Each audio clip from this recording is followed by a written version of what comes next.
Ahmed Tazir, le Cameroun, les otages vus par la presse étrangère, donc toujours pas de nouvelles, pas de revendications, et puis hier donc une confusion après l'annonce prématurée pour le moins de la libération des otages. Oui, otages français au Cameroun, le joli plantage des autorités françaises, titre Slate Afrique. C'est ce qui s'appelle un buzz sur une fausse nouvelle. Les médias se sont emballés hier matin en annonçant à grand renfort d'urgent la libération des 7 Français enlevés le 19 février dans l'extrême nord du Cameroun. Slate Afrique a fait sa petite enquête. On voit sur cette photo des soldats camerounais près du véhicule des Français enlevés au Cameroun mardi dernier. La vraie fausse nouvelle indiquait que les membres de la famille avaient été retrouvés sains et saufs par la police nigériane dans la localité de Dikwa, dans le nord du Nigeria, une centaine de kilomètres du Niger, donc très loin de la frontière avec le Cameroun. L'information a d'abord été donnée par l'AFP, qui a cité des sources militaires camerounaises.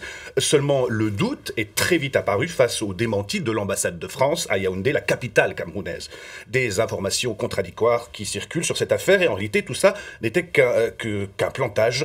Edouard Tamba, un journaliste camerounais, indique sur son compte Twitter qu'il s'agit d'une plaisanterie de mauvais goût faite par un officier camerounais, farceur, et d'ajouter ils auraient pu passer quelques coups de fil avant de donner une information si importante. Alors la presse étrangère fait également le lien entre cette prise d'otage et puis ce qui se passe au Mali où l'intervention française, bien évidemment, a bousculé beaucoup de choses, notamment en termes de trafic, d'immigration, etc. Et du coup, il y a une vague de réfugiés maliens aux frontières, c'est ça? Oui, c'est en tout cas ce que nous raconte le journal algérien El Watan Weekend, qui paraît aujourd'hui. Au Sahel, 500 000 Maliens s'apprêtent à franchir la frontière avec l'Algérie.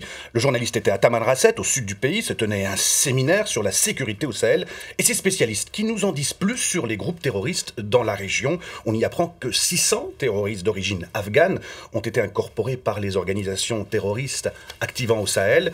Il y a aussi ces chiffres, 1600 morts causés par plus de 100 actes terroristes perpétrés ces 8 dernières années, durant lesquels on a relevé des prises d'otages de plus de 40 personnes de différentes nationalités, dont des diplomates algériens, rapporte l'hebdomadaire, donc ce n'est pas un phénomène nouveau. Une pratique qui a permis à ces organisations de se renforcer encore plus et de consolider leur phalange avec les rançons versées. Les statistiques officielles mentionnent que durant cette période, 70 millions de dollars ont été versés à ces terroristes. La France, à elle seule, aurait payé plus de 17 millions de dollars pour la libération de ses ressortissants, rapporte El Watan Weekend. Alors la nouvelle jurisprudence à Paris, c'est on ne paye plus de rançon, on ne veut pas nourrir ces terroristes, c'est la nouvelle position officielle du gouvernement.